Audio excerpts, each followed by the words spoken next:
I guess once the route's announced, we try to recon the main stages. So we've seen all 3 mountain stages in the Alps and the Pyrenees, and also the time trial, the cobble stage, and we'll see the team time trial stage a couple of days before the tour starts.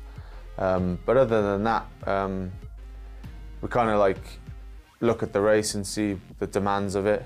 Most years is pretty similar, I guess. It's just always hard and a lot of climbing.